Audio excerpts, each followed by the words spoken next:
Well, hello everyone and welcome to the Bowling University studio from the International Bowling Campus here in Arlington, Texas. This is the Profit Break. Now, if you're joining us for the first time, we're glad you're here. Give us 15 minutes and you're going to be well on your way to improving yourself and your profitability. Now, we all know that food and beverage is playing a bigger role than ever in the out-of-home entertainment space. Now, as a small business operators, you're busy staying up on the latest beverage trends can be a challenge to say the least. But you're in luck today because our guest is here to help. Now, on today's episode, we're going to talk with Mr. Derek Brown. Derek is an author, certified wellness coach, and founder of Positive Damage, Inc., a company dedicated to creating a culture of mindful drinking and making room for everyone at the bar with delicious no and low alcoholic drinks. He's the co-founder of Mindful Drinking Fest, host of the Mindful Drinking Podcast, and his second book, Mindful Mixology, a comprehensive guide to low and no alcohol cocktails, is available now at Amazon. Derek, pleasure to meet you. Thanks for joining us today. Yeah, thanks, Bart. Thanks for including me. Awesome. Well, I enjoyed getting to know a little bit about you in your book, but you're joining our group for the first time. So let's start off with a little bit of your why. I find it fascinating that somebody that has all the accolades you do in the space of bar as a bartender has chosen to have this culture of making room for everyone at the bar. So can you tell us a little bit about your story and your why? Yeah, I'll tell you very briefly that basically I had worked in the restaurant industry, hospitality industry since I was 16 years old. I started out as what I call a garde manger, but actually I was just a salad prep at a deli in Olney, Maryland.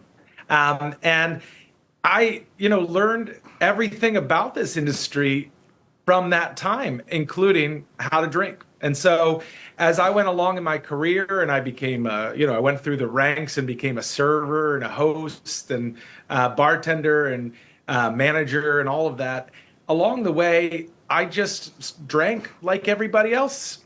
And I learned a lot of those lessons from old grizzled line cooks and lifetime waitresses on how to drink, and wonderful humans. But unfortunately, those lessons on alcohol were somewhat challenging.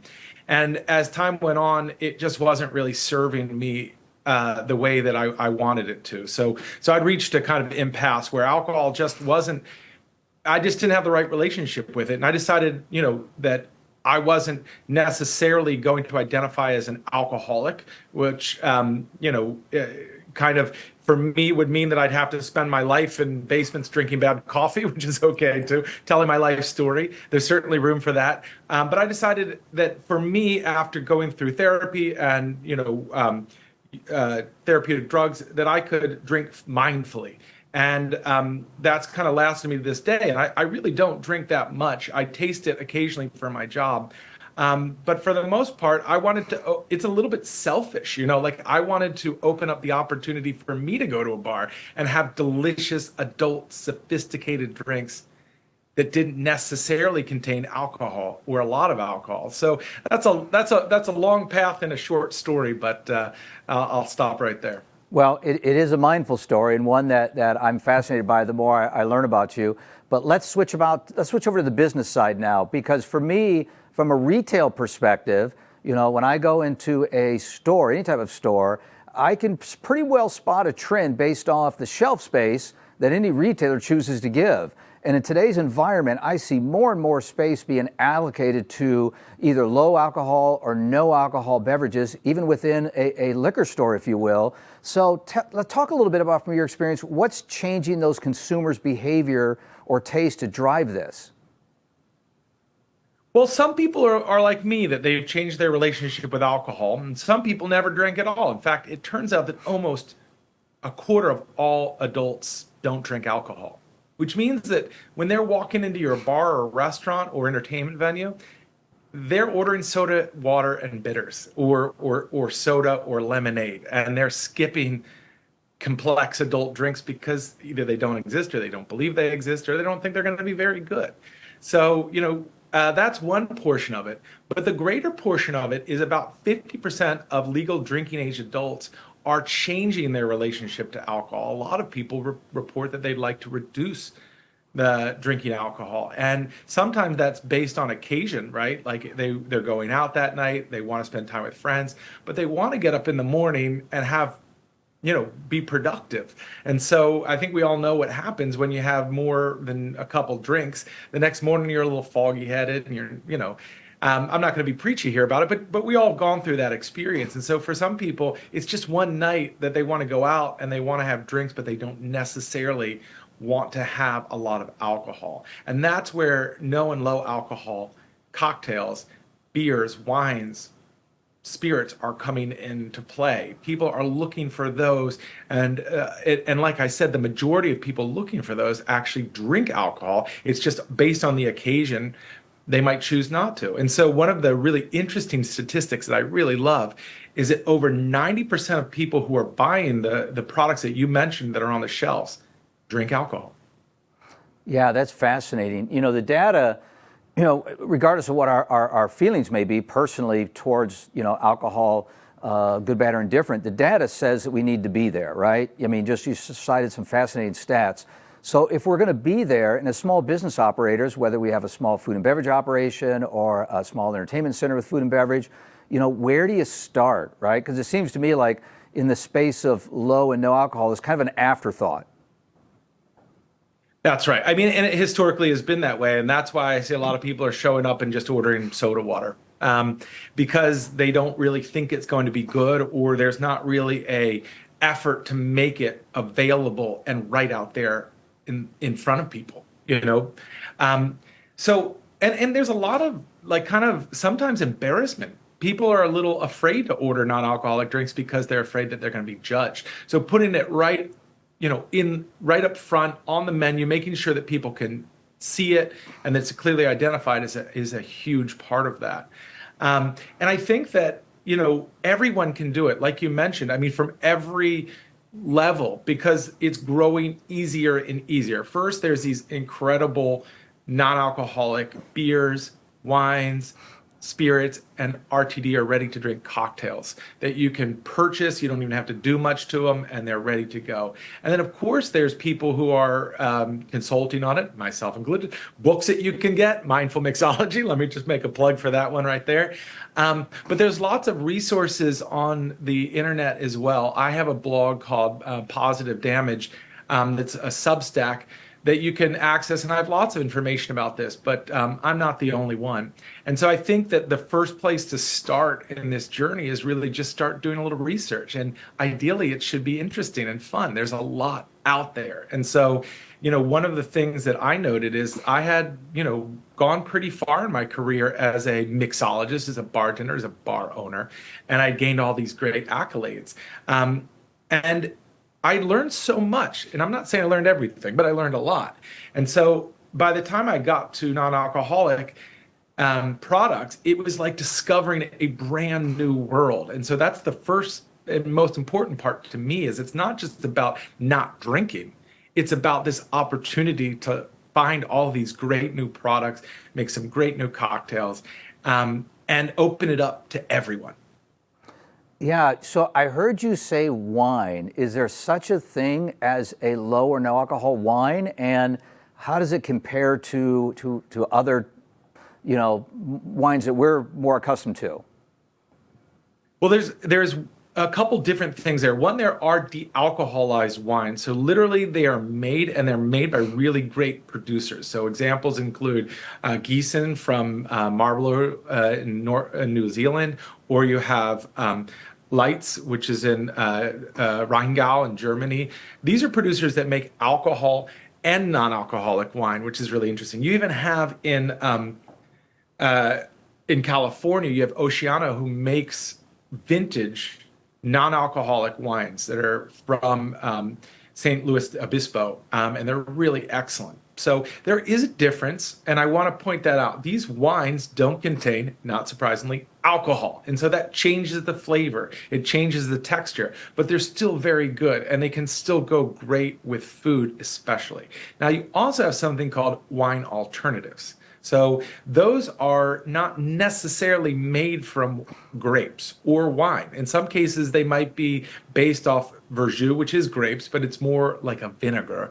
Some of them are based off juices. Some of them are based off cider that's been dealcoholized, and then they add additional products to it. So there's this brand new world that's open of all of these dealcoholized wines, these wine alternatives, kombucha style wines. They're not necessarily the wine that you're used to, but they're delicious, they're complex, they go well with food, and most importantly, they fill the occasion that wine does. Yeah, I find that amazing because then it seems like it allows everybody to enjoy the experience, whether or not you're choosing to have alcohol as a part of it.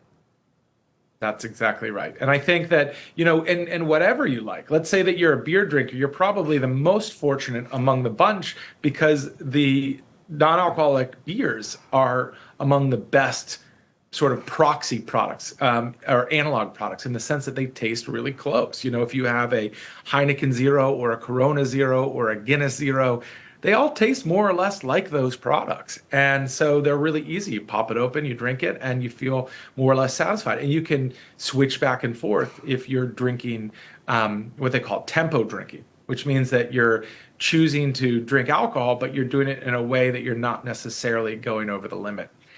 And so I think that the beer is the easiest lift. And then when you get to wine, I think we mentioned it's a little more complicated because it doesn't taste exactly like wine, but it's still very good.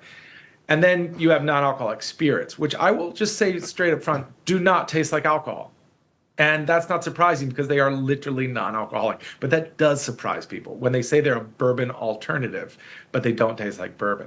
What they do instead is they work really well in a bourbon cocktail. So you can substitute it in a cocktail, even like a bourbon and cola, for instance. It works really great in that. And it when you taste it on its own, it tastes much more like a concentrated, let's say, bourbon tea than it does alcohol, but it still works. And that's the point, is that it can be a great substitute, especially if you don't necessarily have somebody on staff who's a mixologist who has experience in doing that. It's really easy to buy these products and use them instead. Yeah, Derek. One of the things I noticed in the book as I was looking it over is that, in your position, it's not an either or. It's not like you either drink or you don't drink, because you can go anywhere in between. And I love some of the recipes that you show that either can include a lighter version of alcohol or a smaller portion or no alcohol. Tell me a little bit about your research and kind of what went into the book there. And I'm sure that was kind of, you used the term mindful, but I'm sure that was an intentional to not make it an either or choice.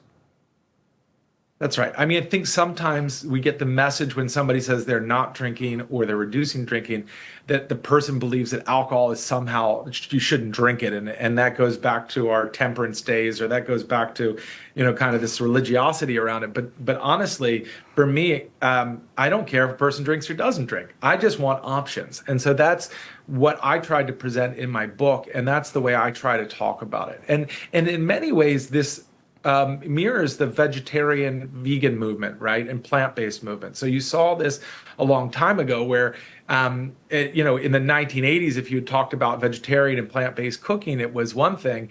And slowly but surely, it's creeped onto the menus to the point where some people want meat, some people want reduced meat, and some people don't want any meat. And I think that that's the same sort of option we're offering. And so I try not to make it a moral choice here. This is really just about your bar, restaurant, entertainment venue offering what people are looking for. And I think they're looking for a range of options. And those options are not always the same every single night. Some nights they come in and they might be fine with a couple of drinks, and some nights they may wish to reduce their drinking.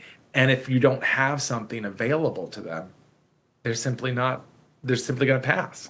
And so I think that another thing that I've really heard that I thought was interesting is when people are going out in groups, very often the person who has the drink, the person who doesn't drink is the one deciding the venue, right? Because all their friends are like, we'll drink whatever, but why don't you pick the place? Because that way you can pick a place that you feel comfortable in that has the products that you're looking for, which I think is another really interesting aspect of it.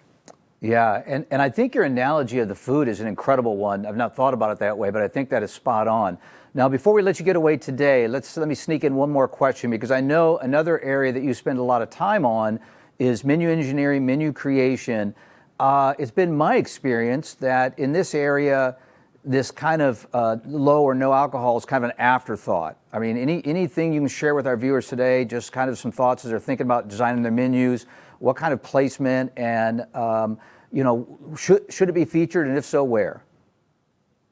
Yeah, I mean, think about it. If you walked into a place and you had an allergy or you had some kind of reason that you weren't drinking, and you have to skip all the way down to the very, very end, and your supposed adult sophisticated drink is right next to kiddie drinks and sodas, and it just makes you feel bad, And I think that when people walk into a space, we want them to feel comfortable. We want them to feel included. And so that inclusivity means that we should put the non-alcoholic products in a way that represents how our other drinks are already there, right? So you have to find obviously a way to indicate that they have no alcohol. So there's multiple reasons or multiple ways to do that. We can't necessarily get into all that right now, but you can at least put it up front so that people can see it's there, it's an option, and that you're thinking about them. And that way it gives everybody an opportunity and a choice. Right. Well, Derek, thank you so much for taking some time today. Incredible information, and I love the mission and the journey that you're on. Thank you so much, Bart. I really appreciate you sharing this. Awesome. Well, hey, folks, if you'd like to connect with Derek and learn more about making room for everyone at your bar, or to get a copy of his latest book, you can visit his website, PositiveDamageInc.com. Now, if you're ready to start improving your profitability, you can connect with us anytime at education@bpa.com. So as we wrap up another edition of The Profit Break, remember, when your focus is on growing people, people will grow your business. Now, this episode, as well as all our previous Profit Break episodes, are available 24/7 for you and the team at bowlinuniversity.net. We have new episodes every month. Mark your calendar, watch your email, join us on Facebook to hear about the latest episodes. Until then, I'm Bart Berger, and remember, do for one what you wish you could do for everyone. We'll see you next time.